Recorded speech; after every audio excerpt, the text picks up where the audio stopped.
სალამი მეგობრებო.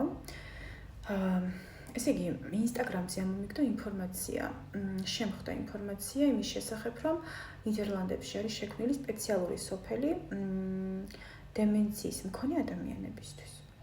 და დამაინტერესა, გადავამოწმე და დავგუგლე, როგორც აღმოჩნდა, ნამდვილად არსებობს ასეთი სოფელი და უბრალოდ წაგიკითხავთ, რას ნიშნავს, როდესაც ადამიანი არის მთავარი ღირებულება ქვეყანაში.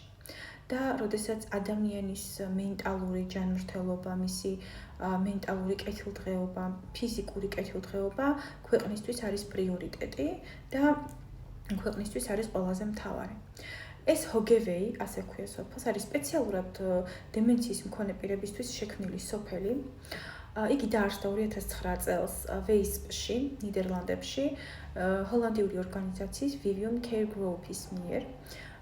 სოფელი არის ინოვაციური დემენციისადმი კეთილგანწყობილი საცხოვრებელი გარემო, რომელიც პაციენტს საშუალებას აძლევს შეინარჩუნოს დამოუკიდებლობა და სტაბილურობა მასზე ზრუნვის აუცილებლობის მიუხედავად.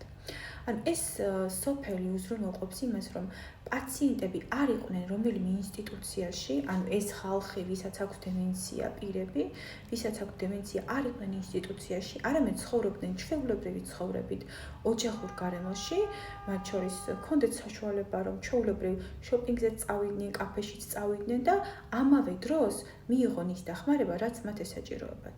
კერძოდ, ესე იგი, მომვლელები, როგორც რეგულარული პერსონალი, ამ სოფელში დასაქმებულები არიან, როგორც მაღაზიის მეპატრონეები, როგორც მიმტანები და ასე შემდეგ.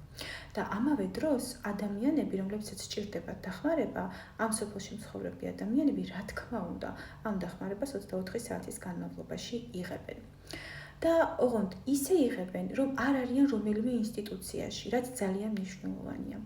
წარმოიდგინეთ, ეს არის მაგალითი იმისა, როგორ შეიძლება იყოს ადამიანი მთავარი ღირებულება ქვეყნისთვის, სახელმწიფოსთვის, რომელიც ზრუნავს ადამიანზე და კიდევ ერთხელ ვიმეორებ, მის კეთილდღეობაზე, როგორც ფიზიკურ კეთილდღეობაზე, ასევე მენტალურ ჯანმრთელობაზე, ვინაიდან ერთი მეორის გარეშე უბრალოდ წარმოუდგენელია.